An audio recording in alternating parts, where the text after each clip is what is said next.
All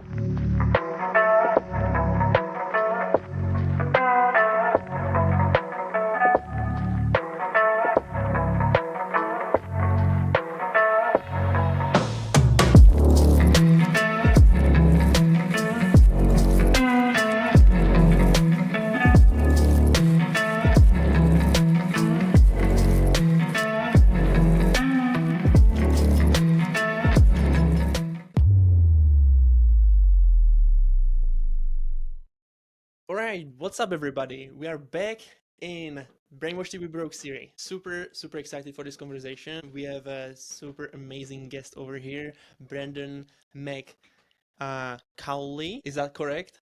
Or Yeah, say McCauley, you got it. Nailed it. McCauley? All right, amazing. All right, very cool. So I'm really pumped to have you here, brother. And yeah, just welcome. I appreciate it, man. Yeah, I love the concept of your show and just, looking at what does it look like from being an entrepreneur and what have we learned and where are we going and kind of like the ups, the downs, and everything in between. So, yeah, it's going to be a fun conversation. Okay, totally.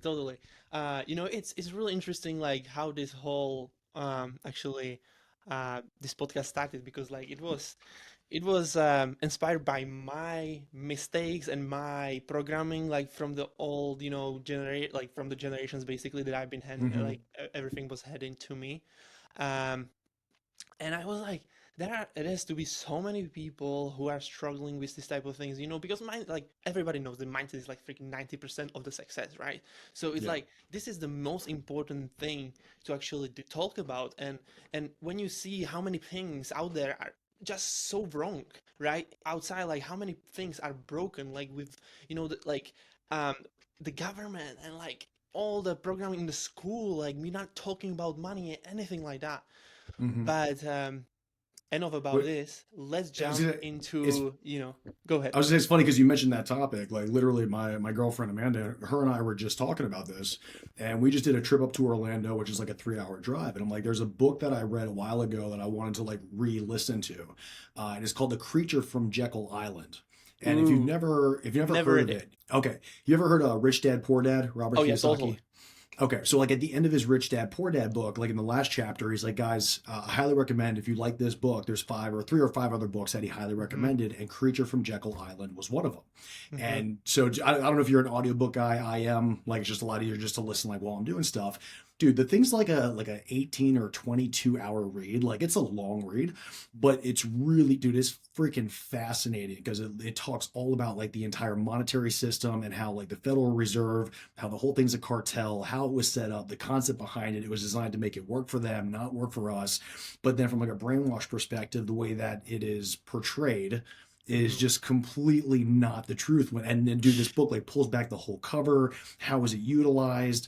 And it really makes, at least for me personally, it's like, man, if you don't figure out how to create your own personal economy and how to make it work for you and be able to leverage your talents, gifts, skills, abilities, and all these things to generate your own kind of like wealth and generational wealth, Mm-hmm. it can be very, very challenging. So yeah, dude, it's wild what's out there. And then when you actually start realizing what resources Mm-hmm. are available, it's some mind blowing stuff, dude. Oh yeah. Oh yeah.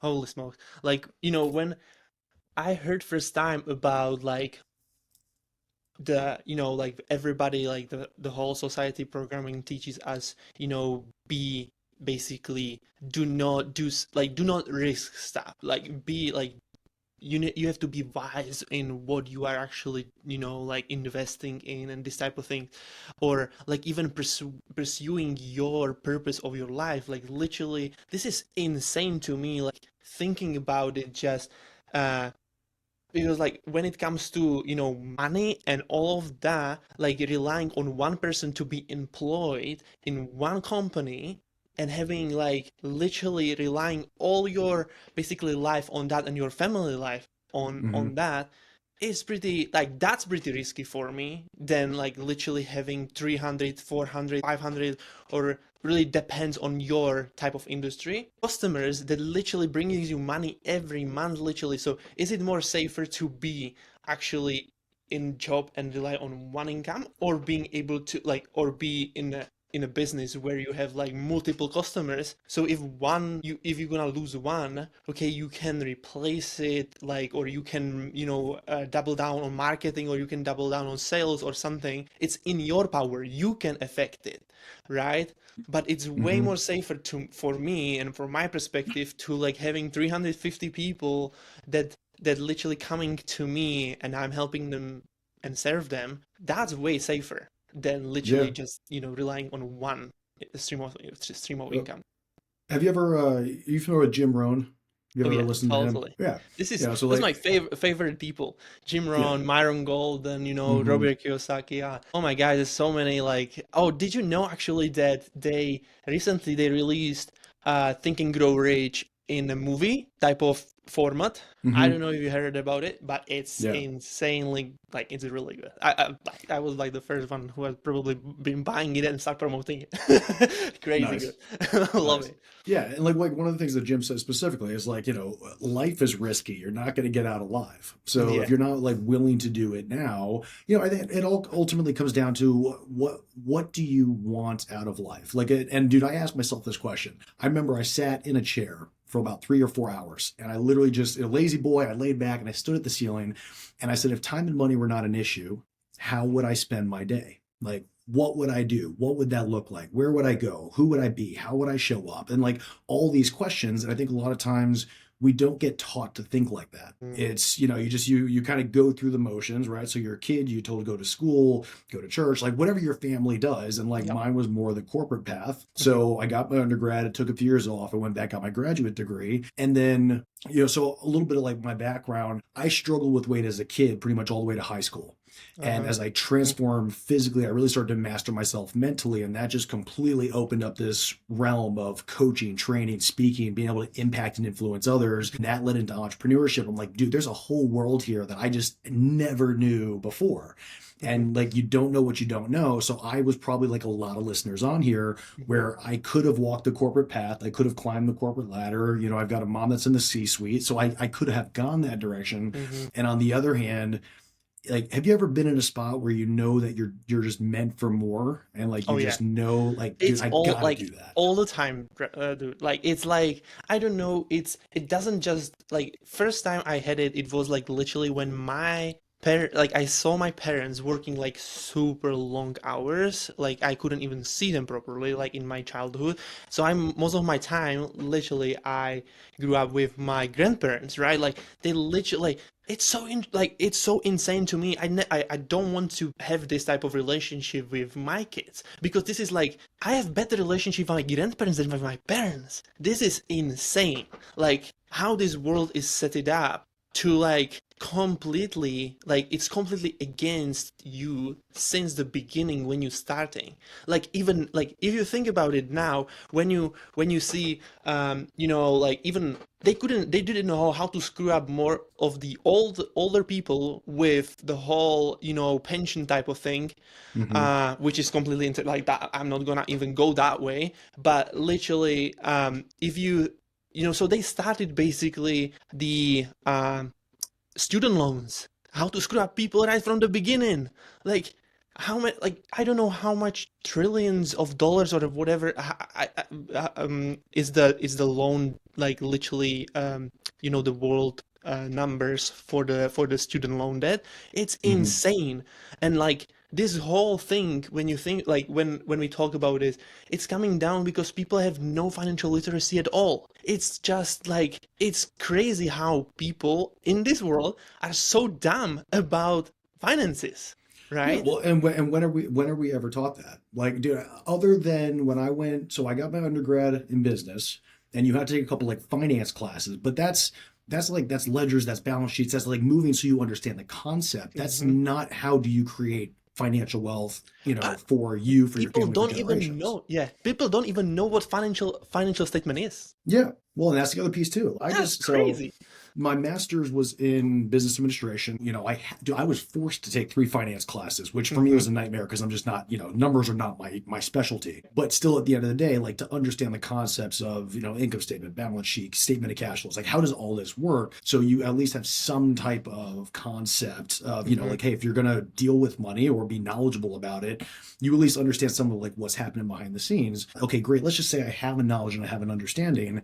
Like, if you look at everything between inflation, the average job market, whatever else, and then you're trying to live this prosperous life, dude, it's never going to be working for somebody else. Period. End of story. I mean, and you can do well for yourself, and by all means, dude, every position that somebody's in right now is necessary. It's required. And if we are the type of individuals that choose to take more of the riskier path and to be able to give employment to other individuals, they need a job. And for some people, bro, that's totally aligned. And God bless them, more power to them. Just my personality, I can't be in that spot. And so it's like, dude, here's what I'll say. I'd rather get my ass handed to me for 10, 15, 20 years and then finally be able to figure out what that is and then to make it happen versus just be in a space that just, I'll use the word soul sucking, but just, is not where I would want to be. And that's just preference. I think it all depends on what do you just want out of life. Yeah. That makes really sense.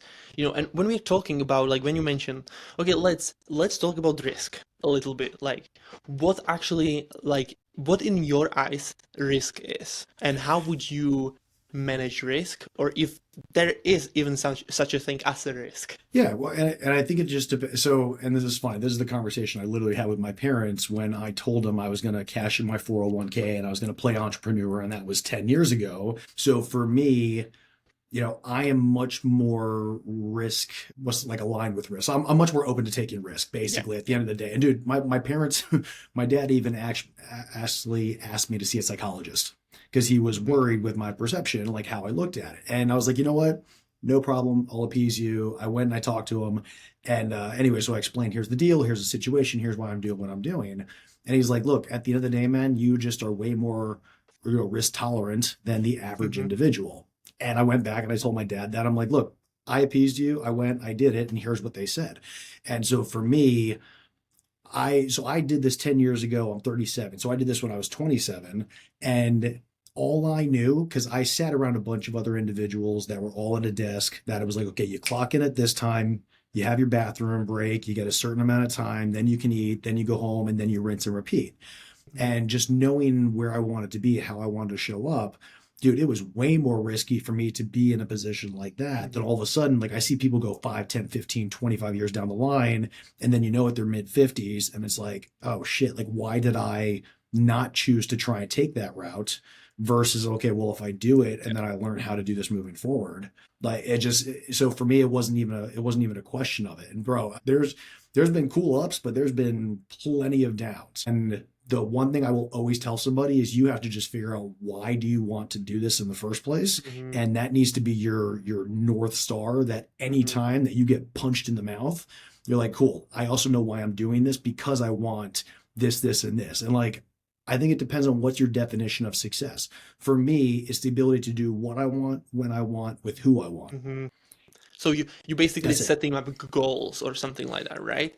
Towards where you're heading, because like, even like, let's try to explain it to somebody who is completely, for example, starting out, so they understand actually what we are talking about. Because like, I want to really make sure that those people get it, because this is a super important thing, right? And like, when when it comes to figuring out what you want in your life and such, it all comes down to really like being able to set up goals that are achievable, that are like, really, that is not something crazy that people like, I want to make $1 million in freaking 2 weeks or whatever. This is not how it works, right?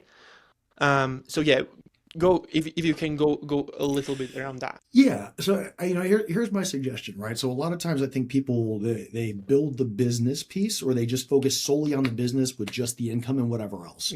And then they try and design a life around the business, versus if you say like, just pause. It's the concept of like, slow down in order to be able to speed up. So like, if I were to slow down right now and just be hyper intentional And so like I'll share a formula I use is what I call the authority protocol. And it's like Right. the goal is that if you want to show up an authority in your space, an authority in your life, an authority in your health, your wealth, your relationships, there's three very simple steps. So first is synergy. You have to Mhm. know exactly where you're going, start with the end in mind, and then you reverse engineer it and just get hyper clear. So if you're saying, hey, I want to play an entrepreneur, awesome. What does that look like? And design it in such detail, and don't be scared to think big that, okay, like this is how much I want to make, but more importantly, I want to have more impact, more influence, more income. Like I want to be able to do all these things and then define what that looks like. So if you, because the time's always going to be here, I'm going to wake up, I'm going to have the whole day, I'm going to go to sleep, and then I'm just going to rinse and repeat. So how do you want to spend that time? Who do you want to spend it with? Do you want to work 3 days a week? Do you want to work 7 days a week? Do you want to work with a team? Do you want to do one-on-ones? Do you want to do group? Do you want to travel the world and speak at different places? Do you want to just stay behind the scenes and maybe have a YouTube channel? Like figure out what's going to make you happy and lit up, because if you stay in that zone of genius, it's going to be so much easier to get through this when times are really challenging. So you need to have that synergy piece first. Then we go and we put the systems in place. So that's phase two. Okay, well, what are the systems that's going to allow me to live this lifestyle? And then being very specific about, okay, if I want to make XYZ dollars, do I need to have a community? Do I need to have, what kind of social media? What kind of system do I want to have behind the scenes that's making that happen? So all these things need to be answered. Then once you're super clear and you've got these pieces that support you, then the last piece is scalability. Okay, now I've got the stuff going. So can I do what I'm designed to do in my personal zone of genius and then allow these other tools to be able to work around me? And this is just stuff I've just learned over time from doing it the really freaking hard way and then trying this fail, and then be like, Totally. oh, got Yeah. it. Like this is the concept. This is how it works. Yeah, this is awesome. Because like when you see what like how people like most entrepreneurs end up is literally they build instead of building a business, they build basically a another job type of thing, right? Because they don't understand this whole concept of like what actually business means, right? Like because you are everybody coming to entrepreneurship to become financially free or like free somehow, right? Um, but in the end, they never design the whole business from the beginning to be actually scalable, to be actually outsourceable, to be able like to be supported the way you want to live because they do not set up maybe they do, but they don't understand the whole concept of systems and this type of thing. So they like literally jumping like monkeys out from one thing to the other, and it's Mm-hmm. just insane, right? But I love this topic because this is so powerful, and I think like there are not enough people who are talking about it. So when it comes to how would you when you would start as like your business today, Mm-hmm. what would be the things that you would be focusing on making the business to be scalable in the long run and like support the vision of your life? All right. I'm really glad you asked that question. Can I share my screen? Because I got a Oh, diagram totally. that like totally walks us through how to do this. All right. Let's see if I can get this thing up and running. Share. Let's go. By the way, I Okay. saw also that um, you've been writing a book or something? Yeah, I got a new one that's coming out Q1 of this upcoming year. It's called Clients for Coaches. So Very super cool. excited for it, man. It's gonna be a lot of fun. Appreciate it. Okay, can you see my screen? Oh yeah, totally. All right. So here's my 10 years worth of knowledge of trying it myself, going to events, learning from the best, invested with coaches, Hmm. what to do, what not to do. And so my zone of genius, is like really systems and being able to craft things so coaches, speakers, trainers can just do what they do. Because here's what they all say, right? You have your business and they usually say the same thing. Brendan, I want to show up to a room full of people, change lives, get paid. That's it. Like that's all Hmm. they want to do. They don't want to figure out the tech. They don't want to figure out like how does all this work, blah blah blah. They just want to be like, cool, I'm here to change lives, and like that's what their Yeah. focus is. So my focus for a while in this upper right side was really just virtual events. And for a handful of reasons, when I did events myself, especially from like a physical fitness perspective, like I always got the best results. And what I noticed over time is virtual events, especially like 5-day challenges, master classes got really popular because it's a great way to take a lot of people in a short period of time headed in one direction. Like and trust, you build your email list, and then you have the ability to ascend people into a high ticket offer in a relatively short time period, which is the most effective way that I've seen. And so I started there. And people got great results, right?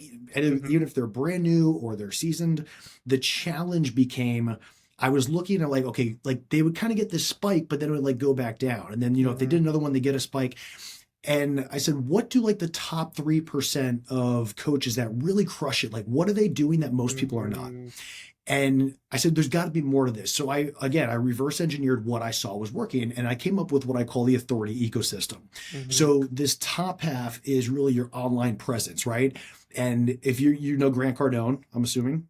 So Grant Cardone, one of the things that I learned from his event 10X, he said, best known always beats best. So the person that makes the most noise, even if they're half as good as you, will always do twice as well or 5 times better because they're out there. So this top part is really just saying, okay, well, where do I put my focus, right? So am I in social media? And if so, am I doing paid, organic, direct? Am I doing content, blogs? Like you just mentioned, I have a book coming out. So like I get to be a book author. Are you doing virtual events? Are you doing live events? So in some form or fashion, a lot of us are almost afraid to make too much noise or to be obnoxious or be annoying. The truth is most of us don't make enough noise, so nobody knows who we are, so nobody comes into our world, right? So I think first and foremost, like I would determine, how do I start making noise and do it in a way that's aligned with you? Like the book portion, excited about that. YouTube videos is going to be coming up into this next year because that's just what I'm good at. That matches with my business and where I want to be. Other people post like crazy. Some people just do events. So like figure out where yours is. And then more importantly, this bottom half, now that you've made the noise and you've got yourself out into the world, then my question is, well, what are the supporting systems that allow you to leverage all of this traffic, right? So Adam, let me ask you this question. If I put you on Oprah tomorrow and all of a sudden 10,000 eyeballs came streaming at you, would A, people know exactly who you are, how you help them, and in what time period? B, would you be able to capture all of those individuals? And then C, could you naturally ascend them to want to work with you? And the answer for 97% of people is no.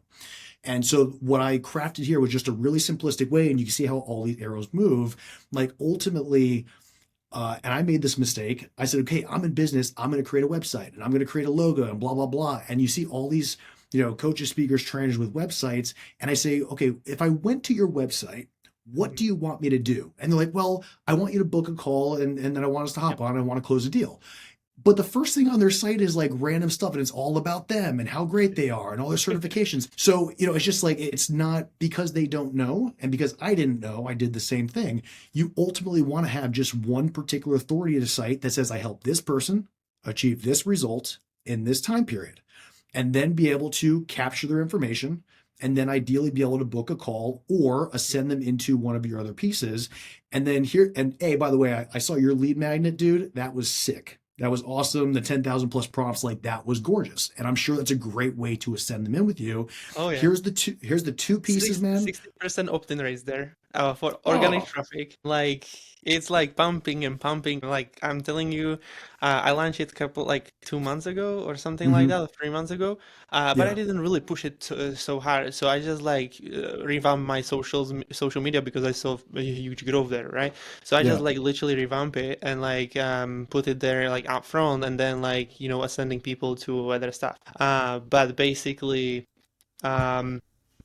it's literally printing 300 leads a day, only organic. I'm not running traffic, ads or anything like that. Just literally organic, and most of the Facebook. It's insane these days. Everybody who's not if you are not doing freaking Facebook these days after the updates they did, it's just so simple. You just have to literally publish about 15 posts a day, and you're just gonna blow up. This is and all those, I don't know if you've seen this type of the way that I'm basically publishing, or most of people are publishing with the type of threads type of style. Right? So they literally this is going super viral. pictures with just simple text and incredible, like insane, like how I literally like I grow 30K followers in like 3 months or 2 months. That's impressive, dude. That's very Right. impressive. So that was really cool. Like I wanted to share. If like I'm if you anyway, we're gonna have a conversation later on because I would love to give you some like type of things that you can like literally use for your stuff also.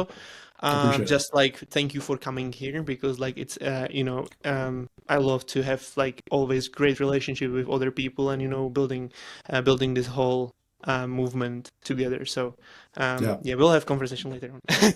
For sure, for sure. Yeah. And that's, I mean, that's a perfect example, right? So like you put your lead magnet out there, you're putting your stuff out consistently, you're driving them back, you're being able to nurture and to feed them.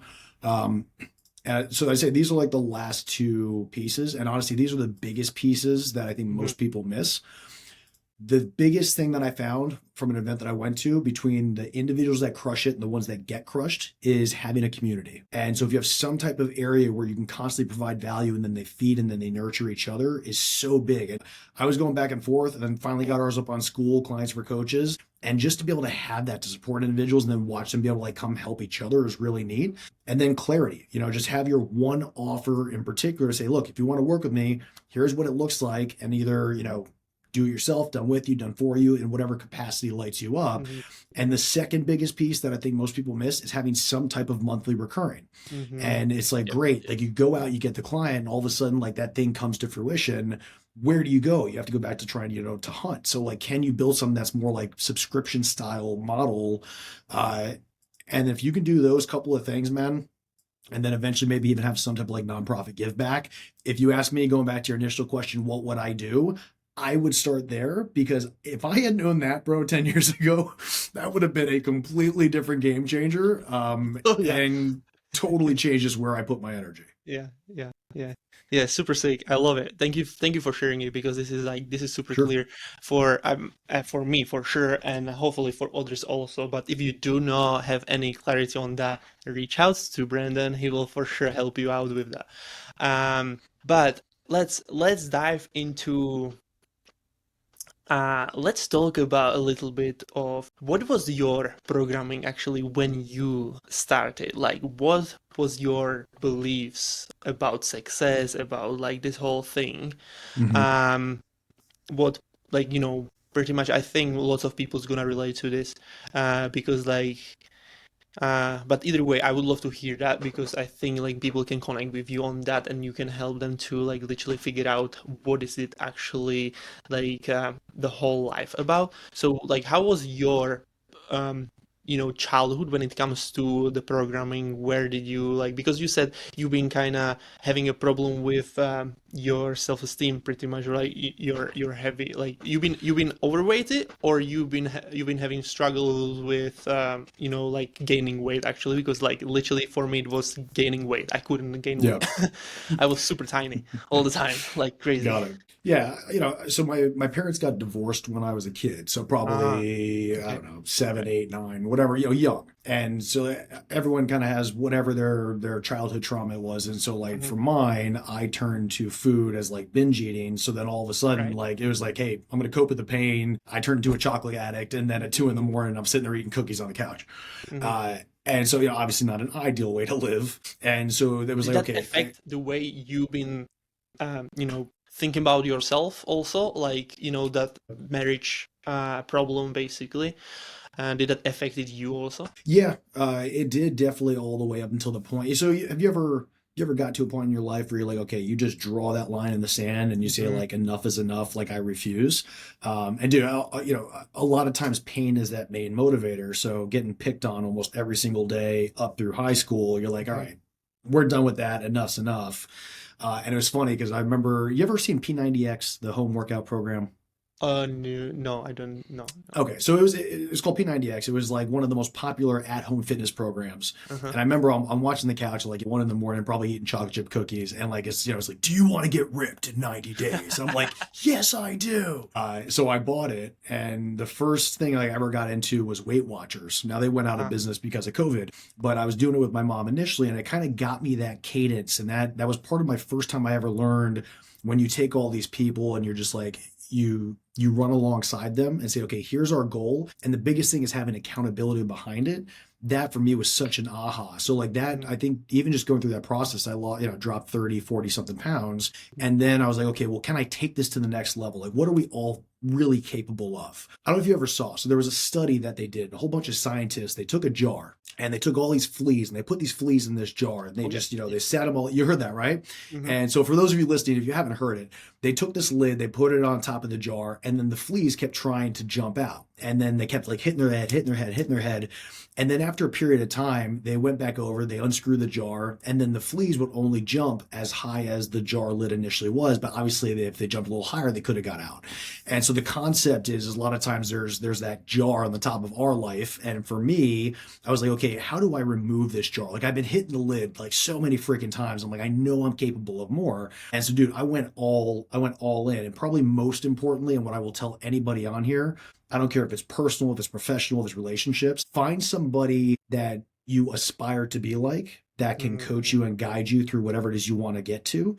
And it is so worth whatever the investment is because they're going to shortcut your learning curve way faster than if you try and do this yourself. And I found that when it came to my health, I found that when it came to, relationships, I found that when it came to business stuff. So being able to invest in yourself is such, I think, a key takeaway for me.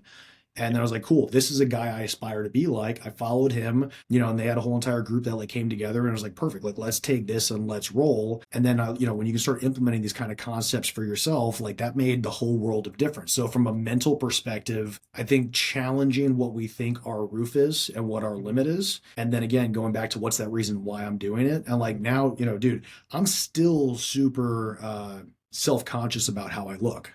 And it's something that doesn't go away, but it's something that I've learned to integrate into my life. So that's why I'll wake up at 4:30, and then practice like meditation and then go to the gym and like do all these other things to be able to set me up for success. Because for such a long time, that wasn't the case.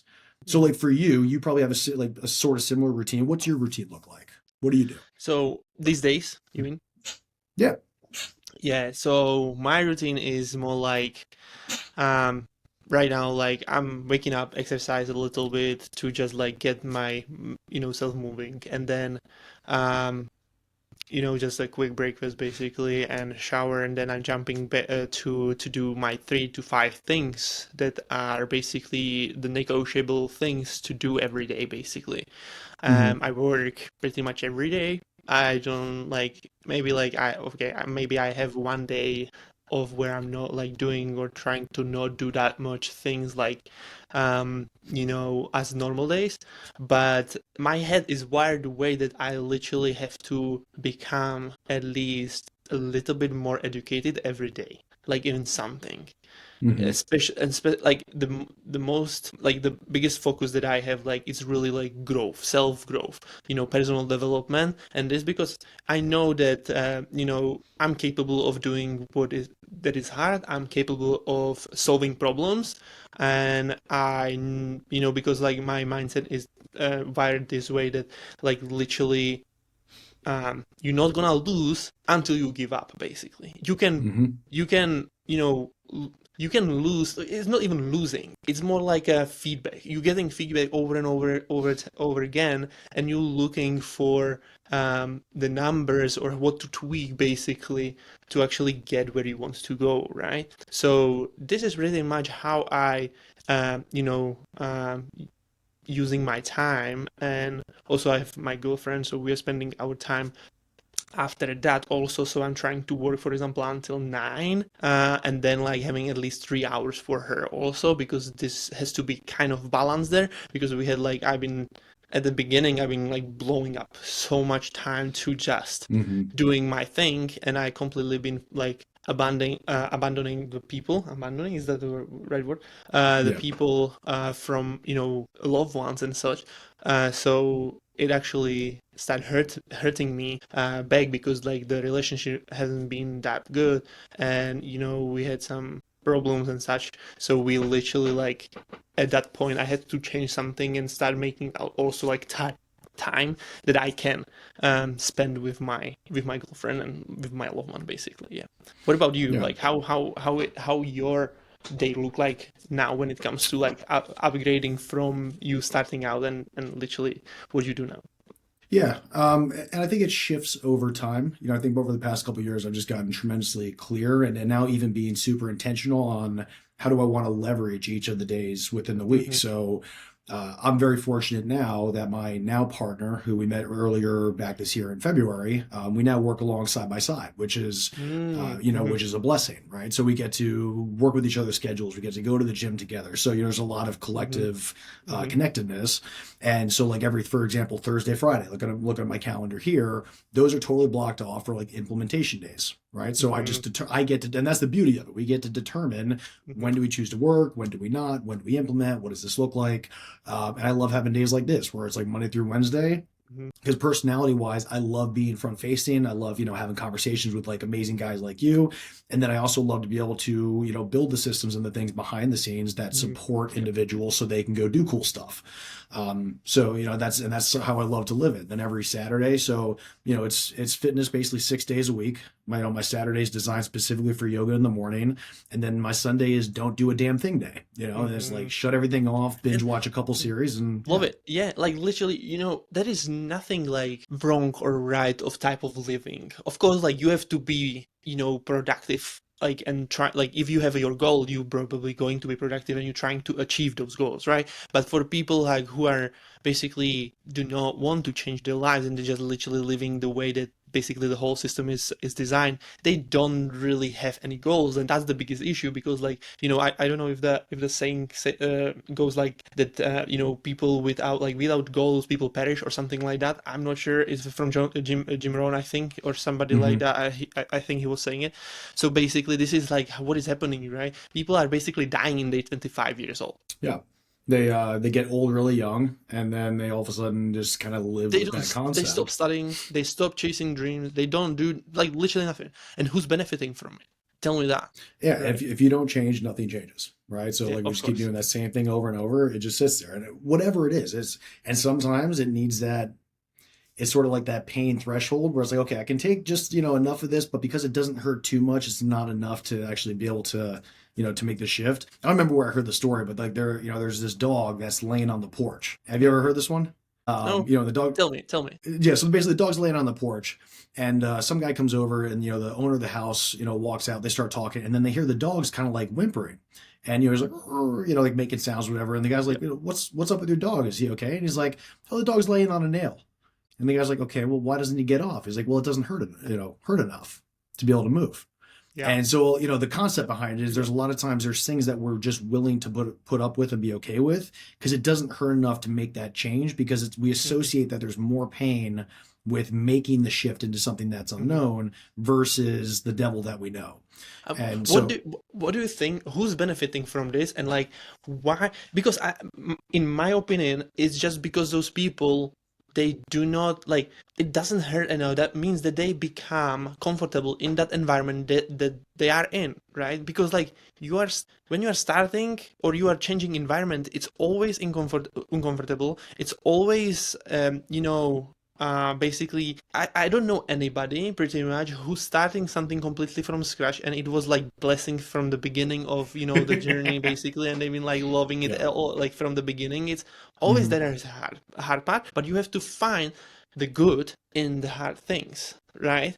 And that way you're gonna stay long enough to get. But tell like I don't know if that's actually the good point to bring, but basically um Well, yeah, I'll throw this out. So, like yeah. Les Brown, motivational speaker, guy I followed, got certified in this program, the whole Yep. thing. So, I just Yep. like his story was very, I resonated with it a lot. Uh-huh. And so, there's two things he always said, right? Anything worth doing is worth doing badly at first until you get Hmm. it. Hmm. So, if it's going to the gym and you've never been, if it's eating a certain way and you never ate that way, if it's learning how to like run your own business and you never did it, if it's Hmm. standing up for yourself in a situation when you've never done it before, it's all probably going to suck. And as long as you're willing to do it the bad way first, dude, it's only going to be feedback. And like, you're never going to get that unless you try. Like, dude, you're doing posting and because you've been doing it and because you've been consistent, like now you're reaping the results, from it. The other thing I thought that he said was really interesting. He said most people don't fail because they aim too high and they miss. Most people fail because they aim too low and they hit. Right. So it's like, oh, I got this target. I'm like, oh, well, I don't know if I can do that. Like, I don't like believe in myself that it's possible because I've never done it before. I'm going to set it down here and I can aim for that. Versus if I set my target up here, even if I come low, I'm still going to get higher than what the hell I would have aimed for initially. Yeah. And then from there, I can build and I can repeat. And I'd probably say, like, we talked before about like the mindset piece, especially as a kid. Bro, I used to ingest everything from a personal development standpoint, even YouTube videos that was all listening to these individuals that have gone through the trials, the tribulations, like the hard shit that's just really challenging. And listening to those people that all of a sudden when a challenge enters my life, if I get an eviction on the door, if I get like bills that are overdue, all of a sudden, the one thing I'm now listening to, because I've listened to it so much, it's almost like singing a song in my head, is all these people that have finally gotten to where I wanted to be and exactly what they said. So it's like, hey, this is going to be hard. You're going to get your teeth kicked in. There are going to be challenges. You're going to want to quit, blah, blah, blah. Don't freaking do it. And so because I've now listened to other people that have achieved where I would like to be, it just makes it so much easier when you get put in a tough ass spot, and it will happen. It will happen. Yeah, totally. Like, in my opinion, is the worst thing that can anybody happen is to get success in the first attempt. Because I'm curious, what's your thoughts around that? Because if you hit the success, you're never going to, you probably, you can gain so much momentum that once you think, or momentum, I don't know if it's from the bad thing or from the good thing, but basically from the good side or bad side, but basically it can go that you're going to take bigger and bigger and bigger of opportunities that show up because of the one success. And because not everything is going to work every time, right? And when you never failed before and you hit, like you basically win, and so like from at some point you basically find something that's not going to work, and you basically have like some huge, like you take a bigger and bigger opportunity and now you basically fail. It can hurt that person so bad that he's never going to recover from it, basically. Does that make sense? Yeah, you haven't trained your mental muscle and like just all these other skill sets that it takes when things when shit hits the fan. Yeah, because this is the worst thing that it can happen, because like being an entrepreneur is not easy, right? There is lots of setbacks, lots of things that you're going to mess up, and that's normal, that's fine. You just cannot give up. You just have to go and just literally, because you're basically rebuilding yourself from the ground zero. You basically choosing to become a different version of yourself, different type of person than you've been until that point. So it's like it's so important to be able to train yourself, fail, and be okay with it, because this is normal. This is the part of the process. That's what it's in my head, basically. Yeah, and I think a couple things. It's at the end of the day, it's all a game. It's just a game, man. Money will come in, money will go out. And you'll have your up days, you'll have your down days. You just got to realize, like, cool, I'm just here to play a game. And then the other thing to remember too, because dude, I've had to do this plenty. I literally just talked to a client the other day who's in the middle of it, unfortunately, and she just had a lot of really bad experiences and just a lot of, unfortunate things that happen. And she's like, I've lost everything. And what I told her, in the same way I had to look at it from mine, is, you're not starting from scratch, you're starting from experience. Exactly. And so every single time that you get this like, man, I just hit the ground. Okay, great. You learn. And now you know that next time when you go out and do this, okay, do it this way. Don't do it this way. And you need to be okay with the fact that this is how this cycle is going to work. And it's like, if you're not okay with that, then don't play the game. Yeah, exactly. Because even life has seasons. We have seasons here in the world, basically, 4 seasons, and they're you're not gonna be always in the summer, in the summer. And having, if you you can move somewhere where it is, but that's not the point what I'm trying to make. So let's talk about money, and why do you think that people are not teaching, like people in school not teaching us about money and who's benefiting from that.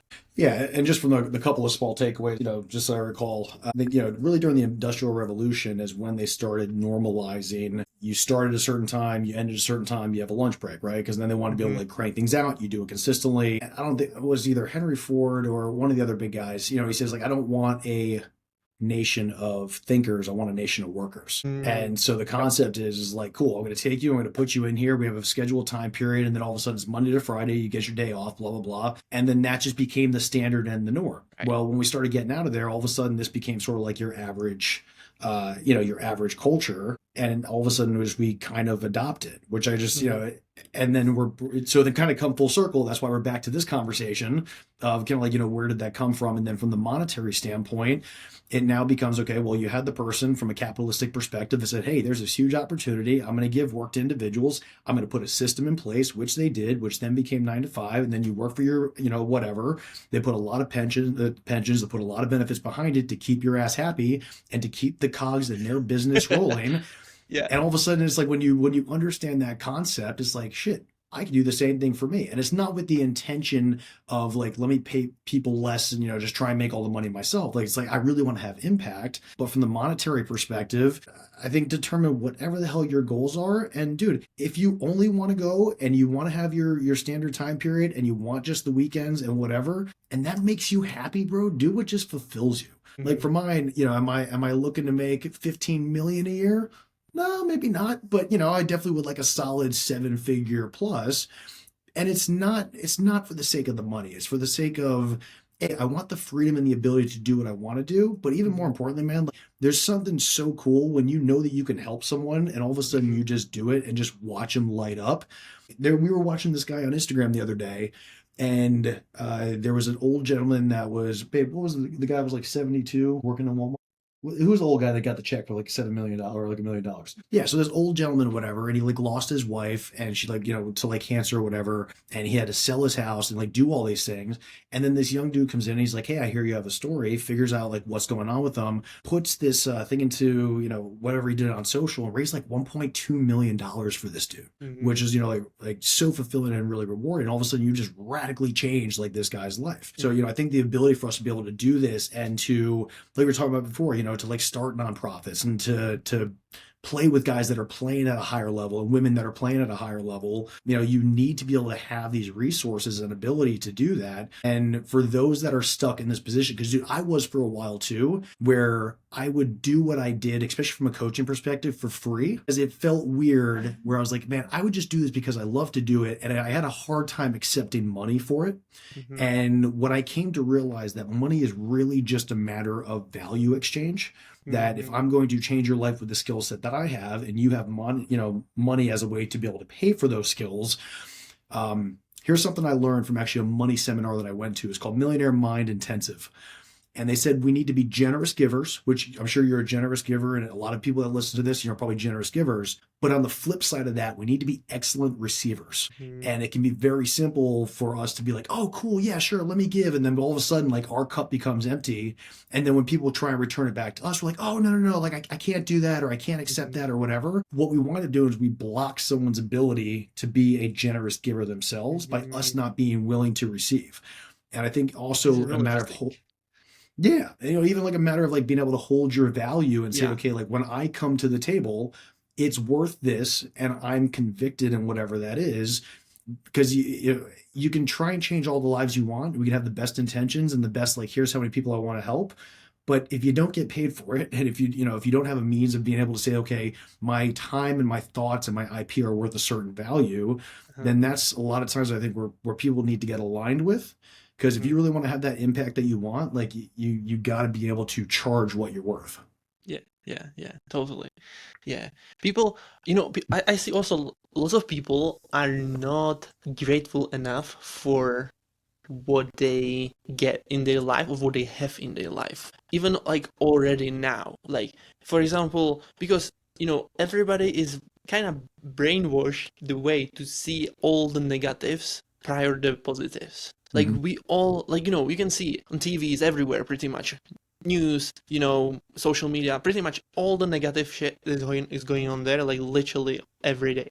So I'm not even surprised why everybody is looking for negative, right, in themselves. Hmm. And this is the biggest, like, this is the I had this issue also, like when I've been, starting out, and even like it's still sometimes like showing up. That I'm not grateful enough, and I'm trying to work on it to be like, be um be grateful for the present moment, and being grateful for everything what we have, because like you pretty much have everything what you needs to be, what you needs to have to be successful, right? Yep. Because in my opinion, you really are somehow special at in some type of way that you don't even realize that is so special, because you are just like using it without even thinking about it. It's like, second nature for you.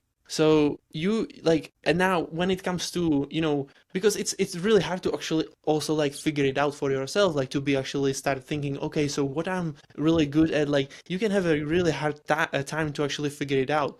And like actually like told other people to try to like literally play with, because AI can be a really good listener, also like a good advisor. You can literally reveal things about you just by letting the AI to ask you questions.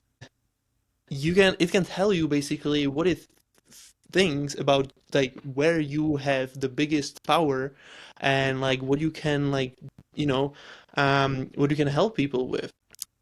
This is like, and with the whole AI era, I don't know how crazy you are into AI. Do you use it in Hmm. your stuff or so? Do you help your clients also with AI or so? Yeah, we especially from a system perspective, we crafted it so like all these things that we're talking about and being able to, get your message out to the masses. It's a very modularized process Uh-huh. where, we basically set it up so it's like copy paste, spits out exactly what you need, blah blah blah, and then it's just like plug and play, and then your stuff works. Hmm. But yeah, dude, AI is such an unfair advantage. Like if you Oh know yeah. how to leverage Holy it, it is smokes. wicked. It is wicked. Yeah, it's insane how when I like to get back where I started and having AI, Yeah, guys, night and day. killing me. You killing me. Hmm. You know what I mean? Like you can have so much stuff done, just it's just insane. You don't have to be even like extreme, like huge expert in stuff if you know how to talk to AI. Like it's Yeah. so interesting.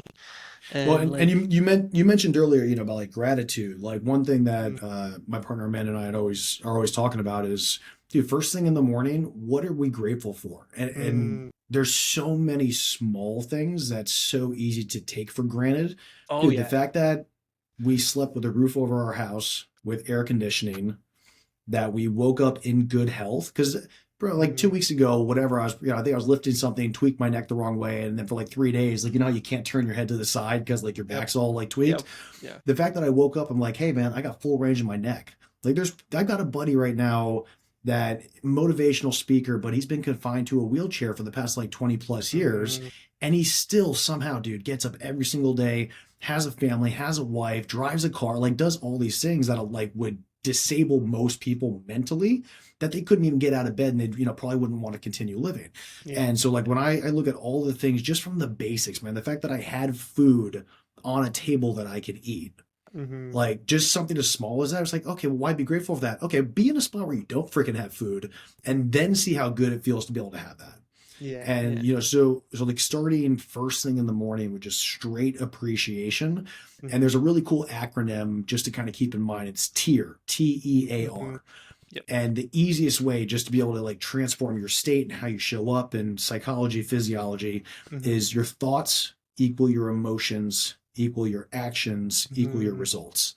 And so it's like it's all got to start up here. And if you start Hmm. off with gratitude, everything else, just in terms of love, of appreciation, and everything else, like will radiate from you, and others will feel that. And dude, I've totally caught myself. If there's a time where I'm focused on me and poor me, or this didn't go right, or negativity, Yeah. I'm like, dude, it's because my gratitude's down here. That's why. Yeah. Yeah. Um, yeah, it's really easy to, to just literally not paying attention to those little things that can completely change the way and the energy in like what you can like basically have to use for something that may increase your success even further, because like it's really interesting, because like I'm really thinking about it for quite a bit already, like the transform of the energy, paying attention to things that actually matters most and do not, and like don't get that distracted, because like when you think about it, like people are getting distracting very pretty often, and it's like I'm not even surprised, because like with social media and all of that, if it's designed that way. But yeah, this is amazing conversation, brother. I'm really appreciate you, because this is really cool. I love it so much. Yeah, Yeah, it was it's awesome. a lot compacted into a short period of Yeah, time. But I think for anybody yeah, listening to this, like go through this. There's a lot of pieces that you're sharing. Things that I've learned, that I've shared. These were the kind of things that I first started listening to, like when I got started. That definitely made a world of difference. So I appreciate the fact that you put this show on and help a lot of folks out. It's really cool. well, totally, totally.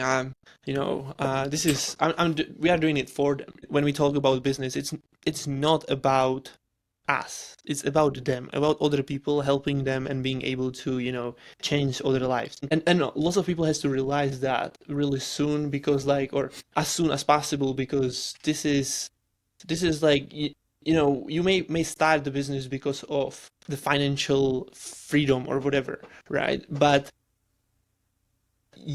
to be able to get the financial freedom, you have to be able to obsess on others people problems, because if you don't do that, you just literally just go back to work, basically. Don't You're not gonna be successful because you want something from somebody. Nobody gonna give you something for free. Nobody gives a shit about you. That's another thing. Right, you really, like, when it comes to copy and everything, like when it comes to like marketing and such, and even sales and everything, it's pretty much you have to be obsessed about the person. You basically are there listening to them and willing to, the only intention should be to provide value and provide and serve them. That's it. Completely take the, divorce yourself from the outcome, from the money or everything, because people will feel from you that people will know that you are there for their money, for to serve them. But anyway, Yeah. thank you so much, That's brother. That was amazing to talk to you. Do you have anything else to bring up to that last piece that I shared? Yeah, just and again, we were talking about Jim Rohn, so I'll bring it back.